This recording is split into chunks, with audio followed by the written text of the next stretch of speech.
the phrase of Wakanda Forever has become like a symbol for so many people. So like, what has made this specific hero such a cultural phenomenon? So what I think it is, bro, is Marvel has comic books in general, but Marvel specifically has always been at the forefront of cultural justice, right?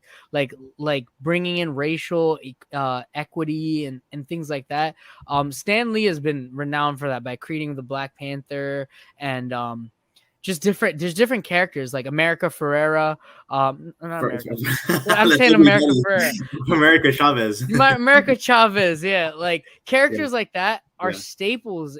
Are staples in Marvel, right? Like Marvel has always been at the forefront of creating equitable systems within pop culture, right?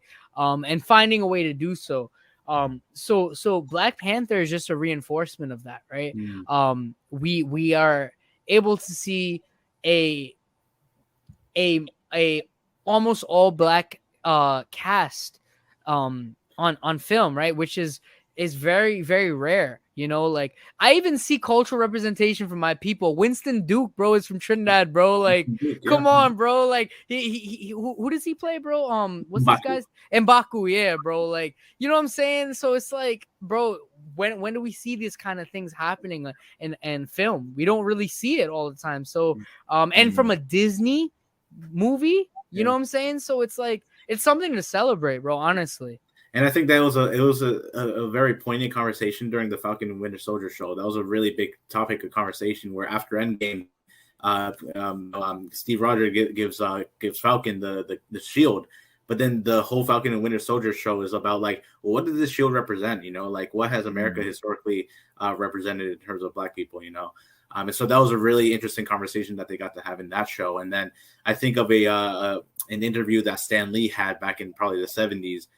Or maybe a little later, but with Larry King, where Larry King asked him about why he created Spider-Man, and he said because Spider-Man has his mask and his costume, and anyone can think of themselves under that costume. You know, it could be a black kid, it could be a white kid, a Hispanic kid. Anyone could think of themselves under that costume. And so that was a really interesting statement. That I mean, like you mentioned that, Chad, pretty well. Miles Morales eat a mango every morning for breakfast. So come on, bro. What do you think, Lige? Bro, I think honestly, like, definitely because of having a mostly black cast within the Black Panther universe, like, I think that is representative of like a lot of Black people, right? Especially when you don't, for a lot of African American people, it's like, hey, you don't feel connected to a culture, so it's like, hey, like. And even if it's just make believe, right? It's just like, hey, you can connect yourself to this culture that doesn't exist in the world and claim it as your own because you see yourself in that type of space. But I think another reason why Black Panther has blown up so much is because of Chadwick. You know what I mean? I think Chadwick is a really great actor, right? And I think for him to take on the role of playing Black Panther was really, really big, and just.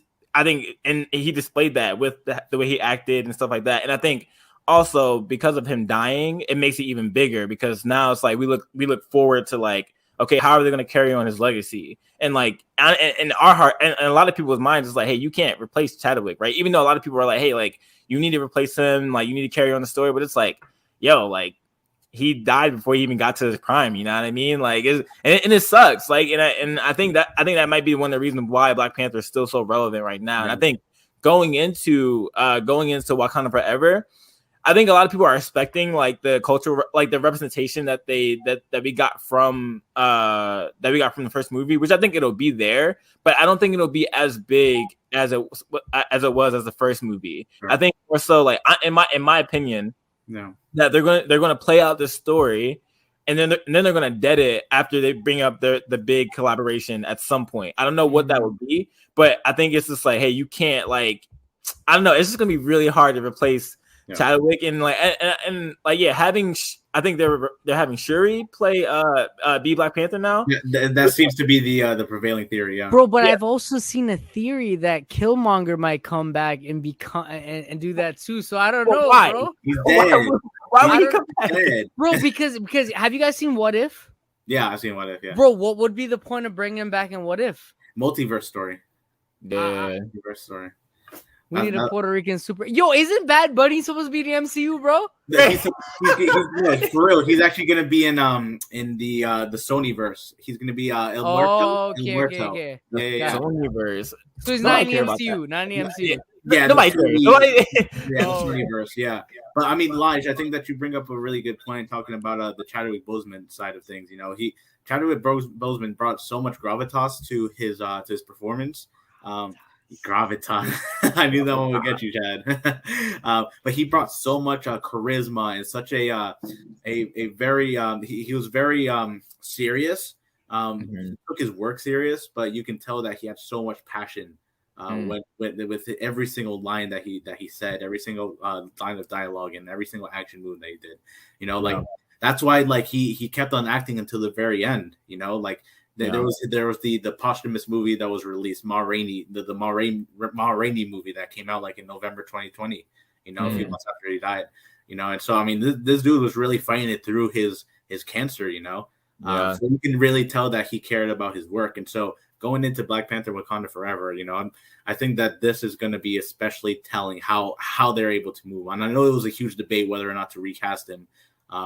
And so, you know, some people say that they should have recast him, but it's going to be interesting to see this route that they take. So let me ask you a question, Josh. Do you think, like, let's say they deep faked them, or you know, like how they did with what's this dude from Fast and Furious, Paul? No, Paul Washer. Oh, not Washer. Paul Washer. That's Paul Walker. Yeah. Paul Walker. Like how they use his brother to act out the scenes, but they use his face. Right. Do you think that's ethical? Like if they use Chadwick Boseman, it's like somebody similar build as him, and then they deep fake him or something in the new scenes. Do you think that's ethical?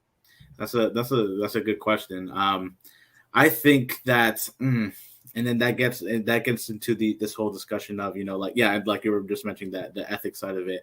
I think that ultimately, like wanting to respect him as an actor and as a professional, I think we should leave that aside and not deepfake him like that, you know, because ultimately, like that's his work, that's his design, and I think that especially someone as well known as T'Challa, as much of a cultural phenomenon as he is, I think that should probably be left alone. Whereas someone like General Thunderbolt Ross, you know, like the actor William Hurt did pass away also recently, and they actually came out with a report saying that he's getting recast. So someone like him is not as, although he is a great character, it's not as much of a cultural phenomenon as T'Challa was. So I feel like the phenomenon, Christine says, pull up with Christine. Ethically, it may not be wrong, but maybe not right. Personally, I think that's valid. It may not be wrong to do it, but you know, there's a certain like wrongness to it. yeah, because I watched a scene on YouTube where they put KSI's face, and every single scene for the whole 2-hour movie with Chadwick Boseman, they replaced his face with KSI, and I was like, this is wild, bro. This is wild. I feel like in the movie though, like in Wakanda Forever, like I don't know if they're gonna like how much they're gonna play on like on Black Panther dying, like T'Challa dying. I'm supposing like it's supposed to be like that, right? Like they had in the trailer, it pretty much was evident that hey, like it's gonna be a really big emphasis on this. Sure. So it's like, are they going to show like flashbacks or whatever of how he died and play that into the movie? Yeah. So then it's like, okay, like if you're gonna do that, then you kind of have to recast him in a way, and you just have to, you know, deep fake people because you're just displaying like, okay, this is what happened to the character, even though we know what happened in real life. I don't know. That could be a possibility, but it may not. You know all I'm saying is, don't be surprised when you see Michael B. Jordan pop up on that.